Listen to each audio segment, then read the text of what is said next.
I never thought I'd be one of those guys who'd come home early and find his wife tangled up with her boss. But that's exactly what happened recently, and let me tell you, it hit me like a freight train. I'd been away on a business trip for a week, and I was eager to surprise her. We'd been planning our wedding for months, and everything seemed perfect until I walked into that room. The house was eerily quiet, the lights dimmed low. At first I thought she might be asleep, but then I noticed the faint scent of perfume I didn't recognize. My stomach clenched tight. I pushed open the bedroom door, and that's when I saw them. My wife, lying on top of Mark, her boss, half naked, tangled in the sheets. His hand was under her shirt. Her face was pressed into his neck, and her hair was a mess. I saw enough to know this wasn't some innocent kiss or a quick fling. My heart pounded so loud I thought it might explode. My hands went completely numb, palms slick with sweat. I felt like I'd been sucker punched. The worst part, she didn't even bother to look surprised. There was no gasp, no apology, just a kind of defeated look on her face, like she knew I'd find out eventually. I stood there, rooted to the spot, trying to process what I was seeing. Every rational thought fled. I saw the crumpled shirt on the floor, the discarded tie hanging off the chair, physical evidence that this wasn't just a single slip-up. It was planned. They'd been doing this for a while, I was sure. The room smelled of sweat, perfume, and something else, something sour and wrong. I didn't say a word. I didn't yell or scream. Instead, I turned around slowly, trying to hold myself together. My fists clenched so tight my nails bit into my palms. When I finally spoke, my voice was hoarse and cold. "How long has this been going on?" She looked at me with those big, pleading eyes, like she was begging me to understand, to forgive her. But I saw right through that act. I saw everything. The lies, the hidden phone calls, the nights she'd excuse herself to work late. I'd been blind, but not anymore. As I walked out of the house, I felt my stomach twist again, a mix of anger and betrayal. I couldn't look at her, couldn't even breathe properly. Every step I took away from that place felt heavier than the last.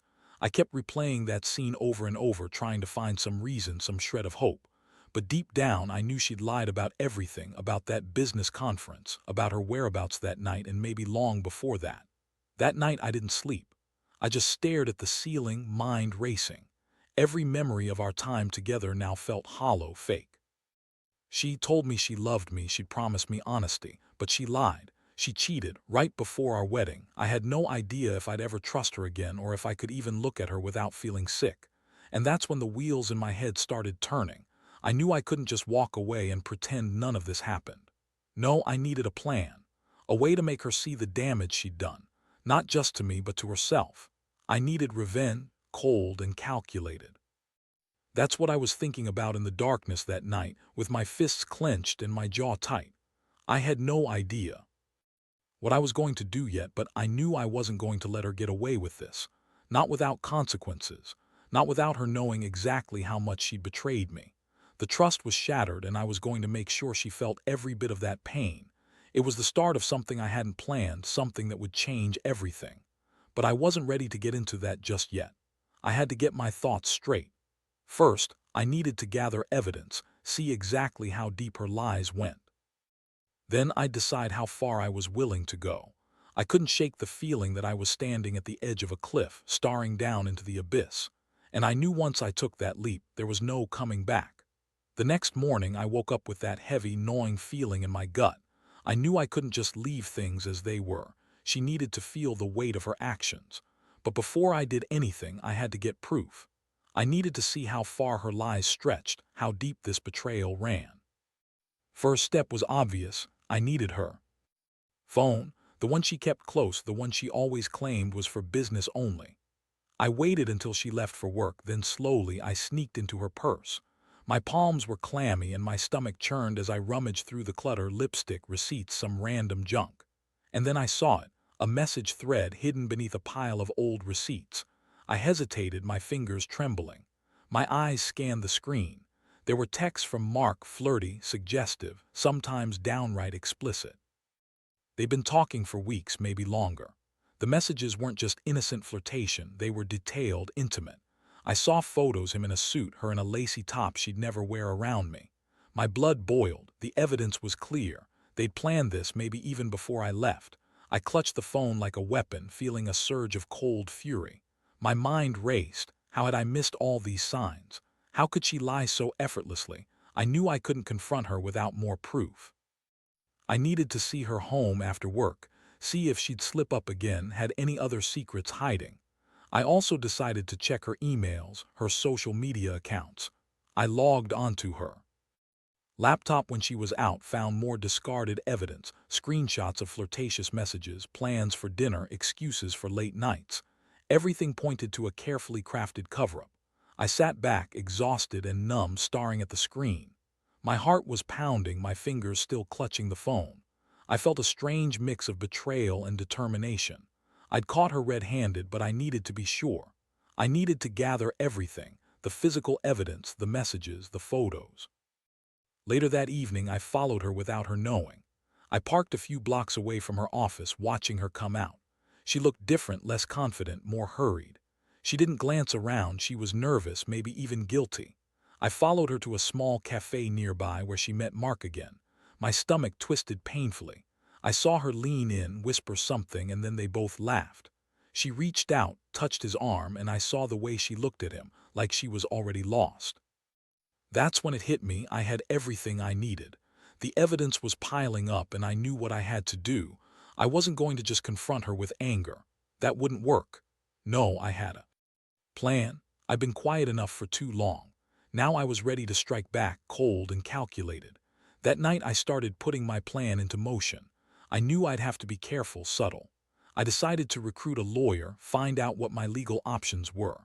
I also contacted a private investigator, someone who could dig up more dirt if needed. I wanted her to see that I wasn't bluffing. I was serious about ending this, about making her feel the consequences of her lies. I laid everything out in my mind. I'd collect all the evidence, then confront her with it, but not just yet. I wanted her to believe I didn't know everything yet. I planned to wait until the timing was right, until she was most vulnerable. That's when I'd show her the full scope of her betrayal. In the meantime, I went back to the house. I wanted to see her reaction, the way she'd try to cover her tracks. I watched her from a distance, noticing the way she moved, the nervous glances she threw around. Her face was strained, like she knew she was playing with fire. There was a strange emptiness in me now, but also a clarity. I realized I couldn't stay silent anymore.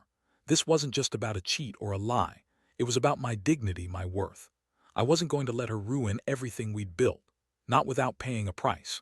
So I kept watching, planning my next move, knowing that soon she'd realize I wasn't the same man she'd once deceived.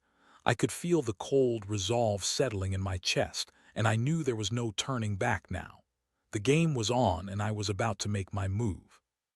Over the next few days, I stayed mostly quiet, but inside, I was ferociously planning. Every time I saw her leave the house, I'd check her phone, her emails, just to make sure nothing slipped through. I couldn't afford to miss any detail. The evidence I'd gathered was enough to tear her world apart, but I wanted to be precise. I didn't want her to have any ground to stand on when I finally confronted her. I also reached out to the lawyer I found, someone who specialized in infidelity and divorce cases. I asked him what my options were if I decided to cut her loose completely. His advice was straightforward: gather everything, be prepared, and keep your emotions in check. That's what I needed. Cold, calculated, precise. I couldn't let her see my anger, not yet. Meanwhile, I kept a close eye on her. She seemed more anxious than usual, rushing around the house, checking her phone like she was trying to hide something. One night I followed her again, this time to a hotel on the outskirts of town. She was meeting someone, definitely Mark. They were in the lobby, leaning close, whispering. I could see her hand resting on his arm, her face lit up like she was genuinely happy. That moment, I knew I'd never be able to trust her again. What really stuck with me was how her face looked when she was with him, so different from the woman I thought I knew. It was like she was someone else, someone who didn't care about vows or promises. She was just a girl chasing a thrill, and I was the fool who believed she was different. I needed something more concrete, so I decided to set a trap. I bought a little voice recorder, nothing fancy, just enough to catch her if she slipped up. I placed it in her purse when she left for work, knowing she'd talk to him again. I wanted her to say something, anything that confirmed what I already suspected. That night I sat in my car nearby, waiting for her to come back. I could feel my stomach clench as I listened to her voice, soft and flirtatious. Mark's name came up more than once. They talked about sneaking away for a weekend, how she'd finally get some peace, and how she couldn't wait to see him again. Hearing it all in her own voice made my blood boil. When she finally arrived home, I was waiting on the porch. She looked surprised, but I kept my face cold. "Got a minute?" I asked. She hesitated, then nodded, her eyes darting nervously. "What's going on?" I pulled out the recorder and pressed play, her face drained of color as the words played back. "You're right, I shouldn't have lied," she said, voice trembling. "But Mark makes me feel alive again. I can't help it." I looked her straight in the eyes. "You've been lying to me for months, about where you go. See, and now I know everything." Her lips trembled. "I didn't mean to hurt you, it just happened." "No, it didn't just happen," I said, voice cold. "You planned it, you were cheating on me before our wedding, all while telling me you loved me." She broke down then, tears streaming down her face. "Please, I didn't want to lose you, it was a mistake, I swear I'll fix everything." I shook my head. "No, I've had enough of your lies, I want my life back without her, without this poison." That was the moment I decided. I had the evidence, I knew her secrets. The only thing left was to act, to make her see that I was serious, that I wouldn't tolerate her betrayal anymore. I told her I'd be gone for a few days, that I needed space to think, that she should pack her things. As I walked away, I felt a strange mix of relief and emptiness. I'd finally seen her true face. Now I just had to figure out how to end this, permanently. I knew I'd be leaving her soon, but I hadn't decided how yet. Next step would be to execute my plan, to make her understand that her lies had consequences. I could hear her crying behind me, but I didn't turn back. The storm was coming and I was ready to face it. I just hoped I'd come out of it with my dignity intact. That day I took my time preparing. I didn't want to rush into anything reckless. I knew I had the evidence, and now I had a plan. First, I called the lawyer again. We discussed how to approach her without tipping her off. I told him I wanted to serve her with divorce papers, but I also wanted to do it in a way that made her realize I knew everything. I wanted her to feel exposed, vulnerable. While I waited for the legal stuff to be ready, I made sure all my evidence, the recordings, screenshots, the messages, were organized and ready to be presented. I also contacted the private investigator. He'd found some additional details I didn't know, her frequent late-night meetings, hotel stays, and even a few more photos of her with Mark. Every piece confirmed what I'd suspected. This wasn't a one-time thing. It was ongoing. That evening, I waited until she was out of the house. I knew she'd go to work, then meet Mark again. I wanted to be there, ready to confront her face-to-face with everything laid out. I also planned to record her reaction, her words, her expressions, so I'd have undeniable proof. When she finally walked in that night, I was sitting on the couch, calmly holding my phone. She looked surprised, then nervous. "Hey, I need to talk," I said, voice flat but steady. She hesitated, her eyes darting around. "What's going on?" Pressed play on the voice recorder. Her face immediately lost all color. She stared at the phone, unable to speak. The words from her own mouth, confessing, justifying her actions, echoed in the room. I watched her shoulders slump, her breathing ragged. "Did you really think I wouldn't find out?" I asked. Her eyes filled with tears. "Please don't do this. I was stupid. I didn't mean for it to get this far." I shook my head slowly. "You lied to me about everything, about where you were, who you were with. And you did it all while I was planning our wedding." She looked down, trembling. "I thought I could fix it. I thought I could make it right." "Fix it?" I finally stood, my fists clenched. "You think apologies are enough after this? You've been cheating on me for months, probably longer, and I'm supposed to just forgive that." "I love you," she whispered, voice breaking. "Please, I'll do anything, just don't walk away." I looked at her, so broken, so desperate, and felt nothing but cold fury. I knew then I couldn't stay, not after this. I reached into my pocket, pulled out the divorce papers I'd gotten from my lawyer, and placed them on the table. "You want to fix things," I said. "Then sign these today, because I'm done. I want no part of this mess anymore. You ruined everything, and I'm not going to be your backup plan." She stared at the papers, trembling, then slowly she reached out and picked up the pen. Her hand shook as she signed her name.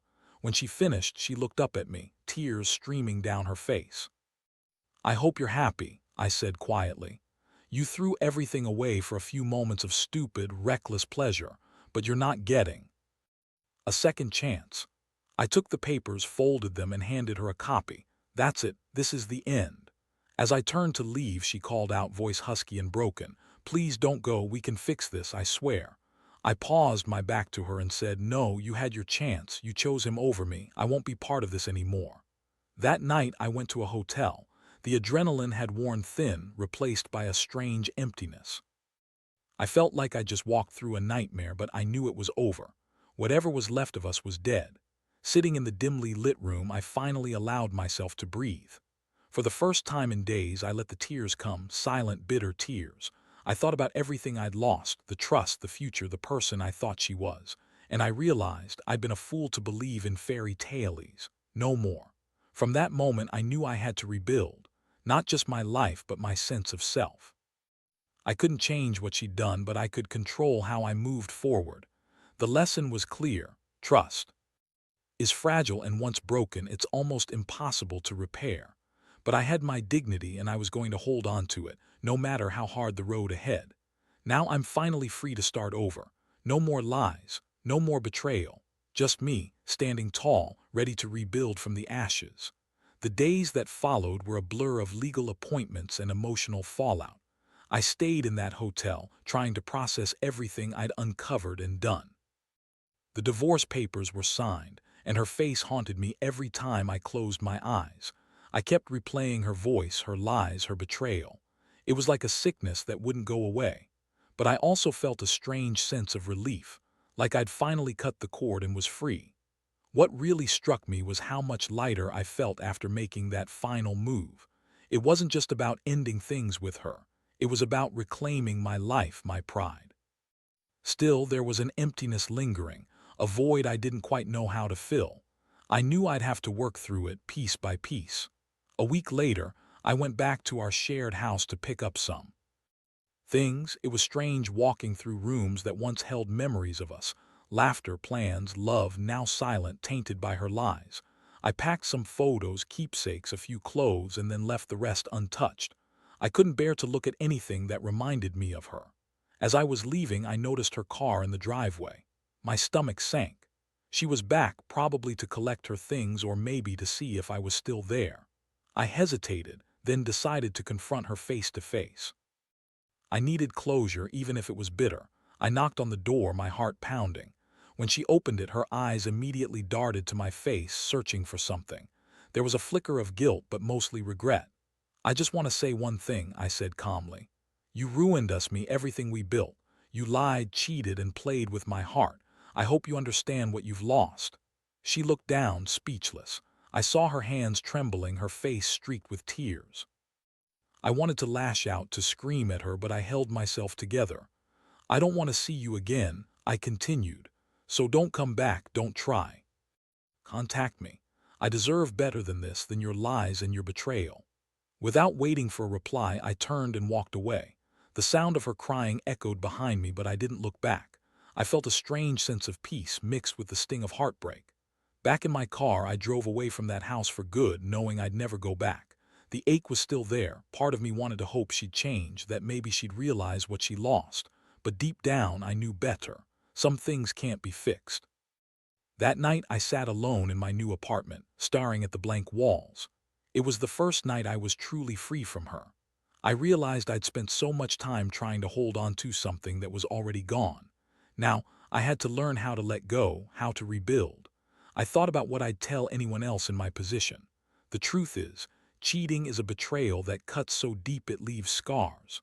The first step is recognizing your worth, knowing you deserve honesty and respect. If someone crosses that line and lies, no matter how much you want to believe in love, they've already broken everything worth saving. So I've made a promise to myself. No more excuses, no more trying to fix what's broken beyond repair. I'll start over slowly but surely. I'll rebuild my confidence, my trust in myself, and find a way to be happy again. The lesson I want to share is simple. Trust is fragile, and once shattered, it's almost impossible to repair. But you can choose to walk away, to reclaim your dignity, and to start fresh. Because sometimes the only way forward is to leave the past behind, no matter how hard it is. Sitting in that quiet apartment now, I realize how much everything has changed, how much I've changed. I used to believe in happily ever after, in the idea of building a life on trust and honesty. But that's gone.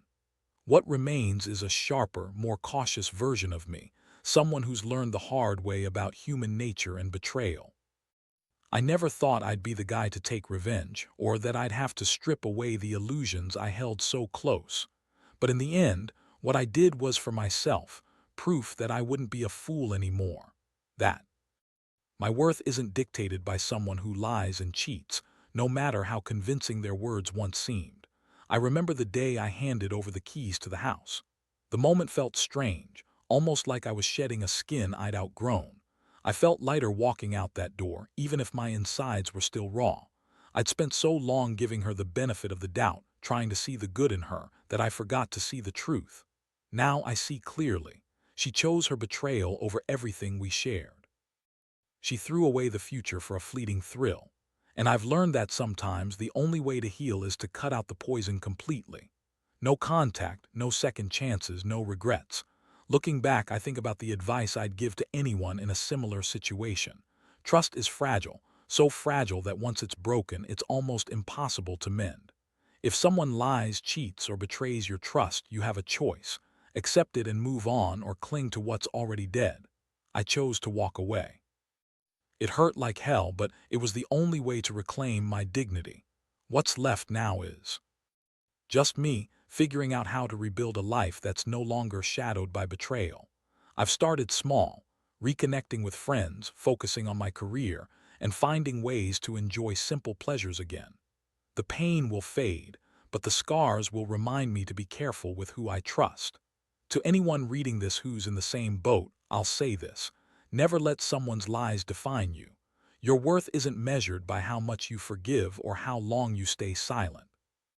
Sometimes walking away is the bravest thing you can do, because in the end, you deserve honesty, respect, and a life filled with truth.